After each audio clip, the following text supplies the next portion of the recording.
gang activity in Burlington and what one couple is doing to keep their son away from it. How the Southern Conference shakeup financially affects the schools that remain in it. Find out what some students in ELN's engineering club have been building since the beginning of the school year and how it works. You're watching ELN Local News.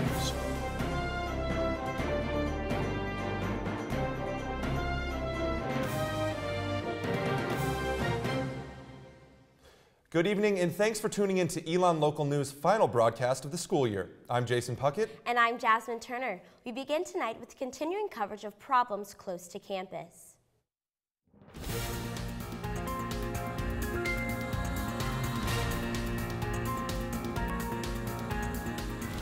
A few weeks ago, we told you about gang activity in Burlington and how many kids in the area are involved with them. Our Naima Abdullahi is live in the studio with more on this story. Naima? Thank you, Jason. According to the Sheriff's Office, there are more than 90 known gangs and about 500 validated members in Alamance County. Out of the 9 towns in the county, around 14 of those gangs are right here in Burlington, with more than 200 suspected gang members. But behind those numbers is a story of a town trying to prevent the issue from spreading any further. I was just a full-blown menace.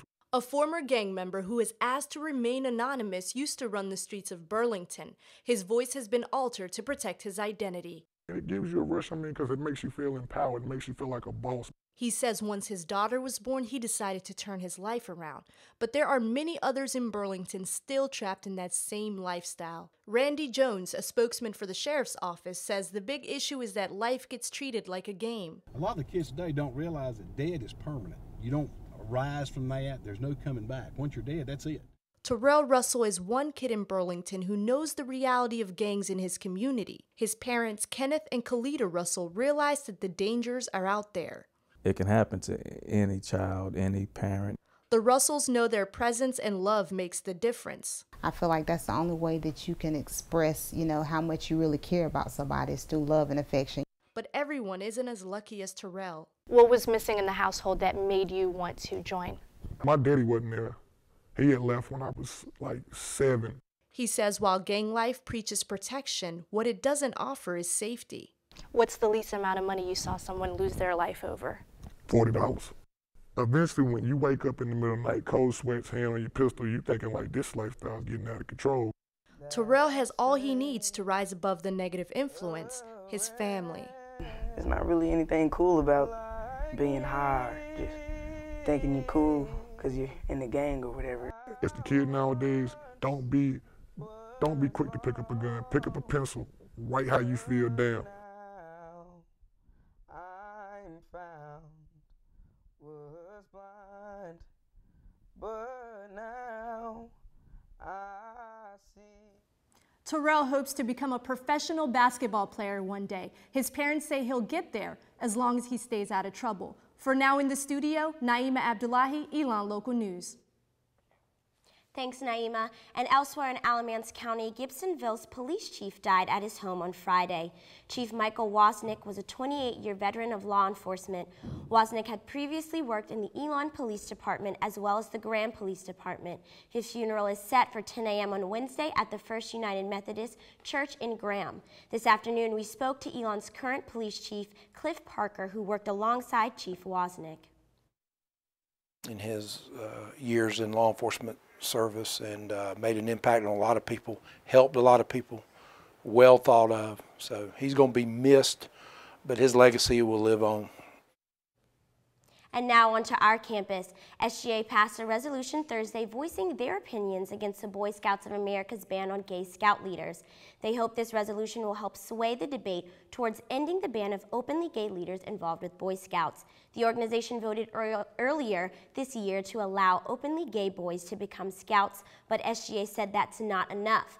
But the legislation was opposed by several senators who thought the vote should have been left until the fall so that the student body could voice their opinion. Now on to changes in the Southern Conference. 4 schools announced their departure from the conference, among them Appalachian State and Davidson. Now the question is whether ELN will stick around or move on to another conference. Well, If ELN leaves the Southern Conference without giving the SoCon a 2-year notice, there is a $600,000 exit fee. If ELN changes conferences, that also means travel costs might be higher than they are now, since those schools would be further away. We haven't been able to get an official statement from ELN about their intentions yet, but Dan Anderson, Vice President of University Communications, told us that the decision will not be a quick one and not to hold our breaths for an answer. Make sure to stay tuned as we bring you more information on changes in the Southern Conference later in the show. More changes for ELN, this time in the weather. This past weekend, we saw temperatures in the 80s for the first time in weeks. So can we look forward to more this week? Brendan McGovern is live right off of Williamson Avenue with a preview of tomorrow's weather. Thank you, Jasmine. Tomorrow is the last day of classes, and it looks like the skies will be partly sunny tomorrow with a high of 70 degrees, and that's a little bit warmer than it was today. Also, it looks like we're finally done for the rainy weather for at least a few days, so that's always good news to hear. I'll be back later in the show with your full 5-day forecast. Back to you guys at the desk. Thanks, Brennan. Although we can't predict what the weather will be like on May 25th, we hope it's nice for when the senior class walks across the stage at graduation.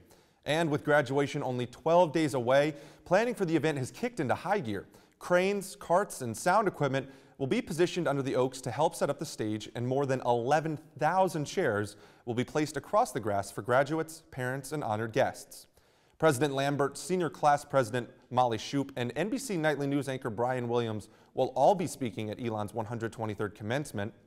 ELN's Director of Special Events, Jeff Clark, told us what else is special about ELN's commencement. We bring the students in from behind the stage, so they all cross the stage and go down to their seats so their parents can see them at the beginning, and then they will all cross the stage individually when their name is called to get their diplomas. The schedule of events during commencement week begins this Sunday. On Sunday, the Isabella Cannon Room in the Center for the Arts will host the Lavender Celebration from 4 to 6 p.m., which recognizes LGBTQIA graduating students. Students will receive a rainbow tassel that they can choose to wear at graduation. Next Wednesday, the annual senior class picnic lunch will be held on the quad behind Mosley from 12 to 2 p.m. The African American commencement reception will be held on Thursday at 6:30 p.m. in Oaks 212, along with the iMedia graduation ceremony, which will take place in Whitley Auditorium at 7 p.m. There will be several events on campus Friday, including receptions for graduates and their families at various locations. That all leads up to the 123rd commencement exercises under the Oaks on Saturday at 9:15 a.m.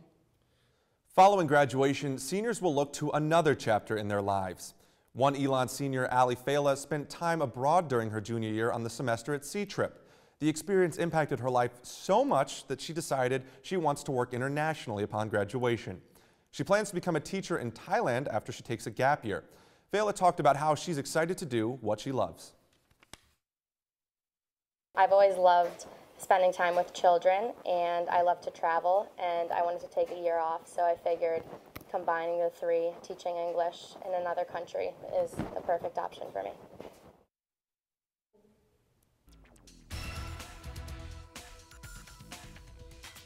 Coming up on ELN Local News, some ELN students have been able to put their engineering skills to the test.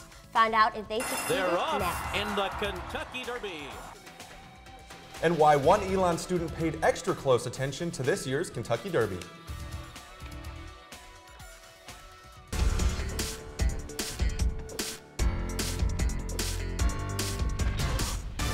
It's a club you might not hear about often, but ELN's engineering club has been busy building an impressive vehicle. Our Matt Lee has the story. The ELN Engineering Club is hard at work on a new project, a fully functional go-kart designed and built by students. I've always wanted to build a go-kart, so I didn't really necessarily have the resources to do so. And when I came to ELN and I saw that we had an engineering program, I saw the opportunity to get our tools together, get some people together, and actually build a go-kart from scratch. The team has been testing the go-kart in McMichael parking lot and have made several improvements, but there's just one problem. We don't have the brakes yet. It's working fine, the chain's a little loose, but I'm ready to go. This go-kart looks awesome. Oh.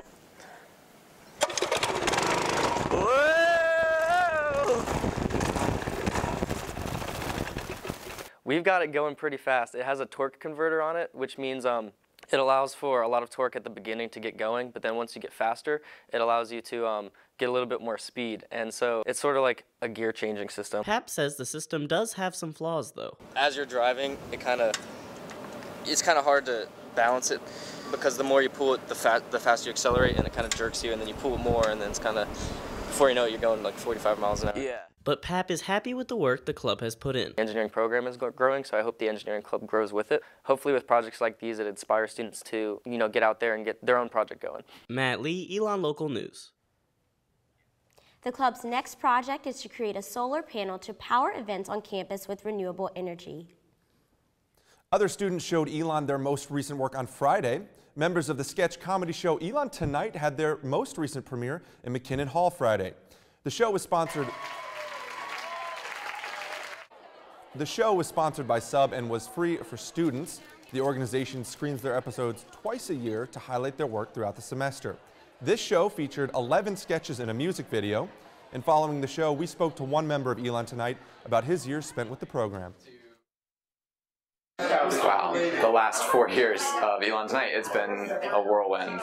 It's been incredible to see it go from like a tiny little show that me and my dumb friends thought was funny to something that like everyone at school thinks is pretty great. From comedy to music, a crowd gathered in Whitley Auditorium for Vital Signs Spring Concert on Friday.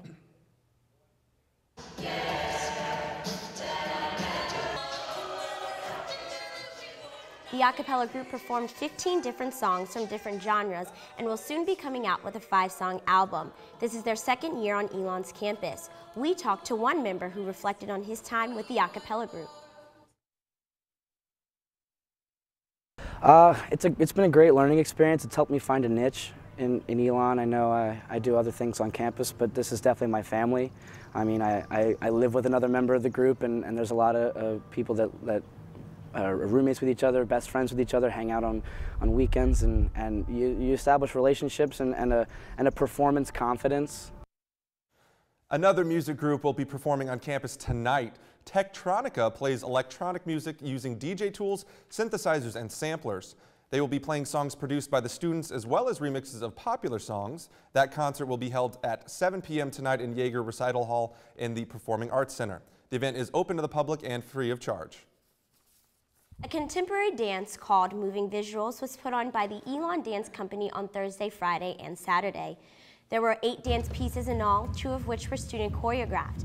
After the show, one ELN senior discussed the dances.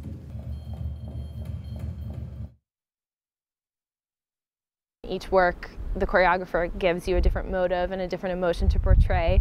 For example, the third piece is very, very different from the first piece. And that's what's really exciting about being a dancer, is that each time you go on stage, you're somebody new. A new minor will be available starting next school year. Students can add a poverty and social justice minor starting in the fall. Faculty from 14 different departments are contributing to the courses for the minor, which includes an introductory course, 3 electives, and an internship and capstone course. For more information on the minor, contact Rebecca Peters at rpeters@elon.edu. The end of the semester means it's final season. Students may be facing late nights of writing essays and cramming for exams. We found some foods that can help students while they're studying. Keep your energy levels up by staying well hydrated. Water is one of the most important things to have while studying. Nearly 3/4 of the brain is water, and according to survivingcollegelife.com, when dehydration occurs, it is more difficult to retain information. H2O is an essential component for the smooth functioning of the brain. Also, citrus fruits are known to increase brain power. According to a study published in the 2005 journal Physiology and Behavior, the sour citrus contains essential oils that reduce anxiety and improve mood. And chocolate lovers will be happy to hear this. Both milk and dark chocolate are beneficial to your brain and can help enhance your mood. Other foods including blueberries, strawberries, nuts, green tea, and calcium-rich foods such as yogurt and cheese and milk can all help to improve memory and combat mental fatigue. And from our seats, we couldn't tell who won. Coming up on ELN Local News, find out why one student got an up-close and personal look at this year's Kentucky Derby winner. And also for former Elon basketball player Josh Bonney may be graduating in 2 weeks, but he'll still be wearing maroon and gold next year. Find out why next.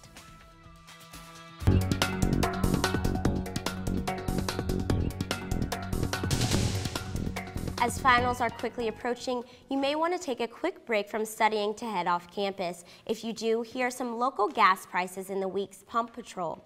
Currently, the Quality gas station on West Webb Avenue has gas for $3.29 a gallon. The Kangaroo on Haggard and Williamson is currently priced at $3.32 a gallon, and the Marathon on Haggard and University will cost you $3.40 a gallon for regular. And welcome back to Elon Local News, part of this. And with the weather heating up over the last few days, let's check back in with Brendan McGovern, who is live off on Williamson Avenue to tell us more about what we can expect over the next 5 days. Brendan?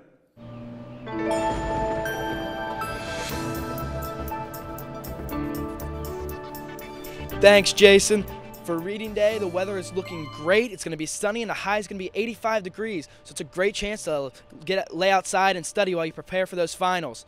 And on Thursday, the weather's going to be even warmer. It's going to get up to 89 degrees. And going into the weekend, Friday and Saturday, the high will be 86 degrees.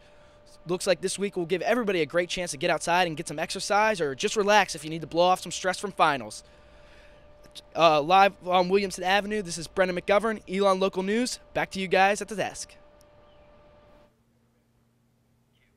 Thanks, Brennan. And while you're enjoying this weather this upcoming weekend, make sure to stop by the Elon Community Church for your chance to win a one-week trip to Myrtle Beach. The church on Williamson Avenue will be holding live and silent auctions this Saturday from 3 to 6 p.m. Other items up for grabs include a 5-day vacation at Martha's Vineyard and antique furniture. Proceeds from the auction will go towards the church's Community Life Center, which opened last year. If you were on campus today, you might have seen some dogs playing in front of Mosley. I'm kind of bummed that I didn't get to see them. But the entrepreneurship skills class hosted 2 dogs from the Burlington Animal Shelter this morning and let students spend some time with the furry animals. The class is accepting donations in the form of used towels, collars, leashes, and dog treats for the shelter. If you missed the dogs today, don't worry. They'll be back at Young Commons tomorrow beginning at 11 a.m. I'll probably be there as well. The racehorses were out at the Kentucky Derby a little over a week ago, but the race meant more for one Elon student. Katie Mergy found out more. And we are ready for the start.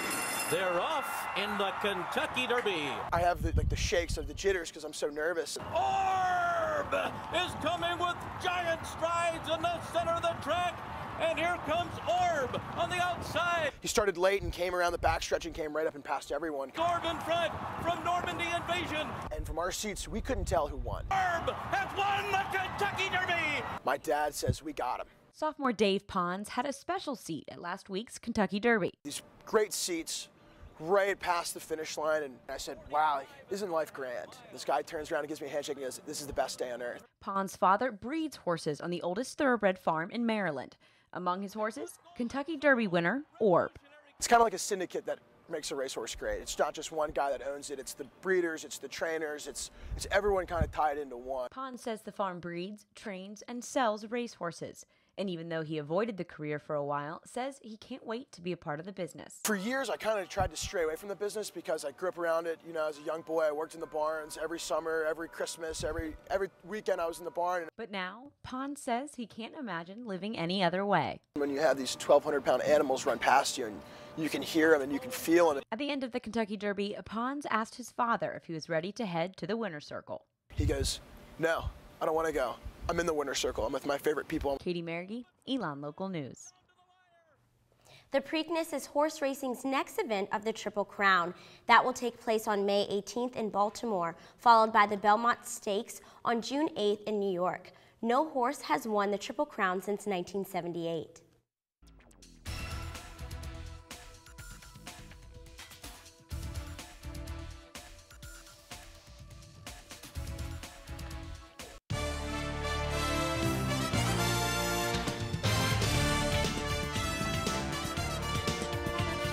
Welcome back to Elon Local News. I'm Justin Beagle with your sports update. Big news coming out of the Southern Conference this week as Davidson announced early that they would be leaving for the Atlantic 10 Conference beginning in the fall of 2014. Appalachian State, the College of Charleston, and Georgia Southern are also teams that will be leaving the SoCon within the next 2 years. Now let's take a closer look at the teams leaving. Davidson will be moving to the A10, like I said before, in 2014. App State and Southern Conference foe Georgia Southern will be heading to the Sun Belt Conference in 2014 as well. As for the College of Charleston, their days in the SoCon are almost over, as they'll make the jump to the Colonial Athletic Association, or CAA, this fall. Although these schools will be leaving the SoCon, they could be welcoming to 3 new schools in a few years. Current frontrunners include VMI, Mercer, and East Tennessee State. Mercer and East Tennessee State are currently members of the Atlantic Sun Conference and can move to the SoCon as early as 2015. VMI, on the other hand, is a member of the Big South, but over the past couple years have been a common opponent for many Southern Conference schools. Now, invitations to join the SoCon are not expected to be deliberated until after the SoCon meetings at the end of May. So what does it mean for ELN? Well, rumors surfaced this week about ELN possibly going to the CAA. But in order for that to happen, there must be a joint decision between President Leo Lambert and the Board of Trustees. This past weekend, the baseball team took on Sanford in the final home series at Latham Park. In the first game on Friday, ELN won 10-8 behind a strong pitching performance by Nate Young in his first career start. The following day, ELN found themselves down 7-6 in the bottom of the ninth until Chris King delivered a walk-off 2 RBI single to lift the Phoenix to victory. And yesterday was the final day, and senior day.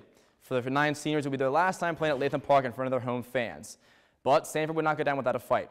Let's kick things off in the first inning. Here as Sanford's Christian Dirtler hits a 2-run homer to deep center to give the Bulldogs the early lead. The Phoenix would battle back in the 4th inning when Alex Bloom hit a bases-loaded sac fly to left, bringing a runner in. Now, what you don't see here is that the outfielder throws the ball into the Sanford dugout, allowing a second runner to score. Later in the inning, Will Leathers singles to left, driving in the tying run. Both teams would play neck and neck until the 7th inning when Dirtler hit his second home run of the afternoon, this one a 2-run shot to left. That would prove to be the difference maker in this one, as Sanford would go on to beat ELN on senior day by a final score of 6-4.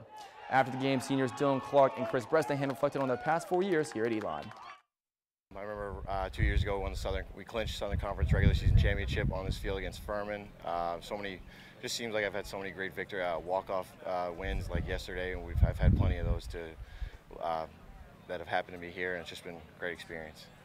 You be with people every day for a couple hours a day for 4 years. You become brothers, not just it's not just being friends anymore. You become family. Unfortunately, losing to Sanford was not how the baseball team wanted to end the season at Latham Park, but they still have hope because the season is not over yet. The team will travel to Greenville, South Carolina for the SoCon tournament beginning on May 22nd and ending on May 26th. The Phoenix currently ranked 3rd in the conference and look to win the SoCon tournament for the first time since 2011. Game time and opponents are yet to be determined. And finally, for one basketball star, graduation will not be his last time here at ELN. Senior guard Josh Bonney will be attending ELN's law school beginning this fall after receiving the presidential scholarship. Bonney is looking forward to returning to ELN again this fall and is excited to see what new challenges he can take on. Now that's all we have for sports this week. Jason, Jasmine, back to you. Thanks, Justin. That's all we have for our final ELN Local News broadcast of the year. Make sure to listen to our WSOE radio broadcast tomorrow on 89.3 FM at 5 p.m. For news throughout the week, check out our Twitter at ELN Local News and make sure to like us on Facebook at facebook.com/ELN Local News. And make sure you check out our redesigned website. ELNLocalNews.com is completely redone and it has all our news and will continue to have news throughout the summer. Thanks for watching us this year. Have a great summer, ELN.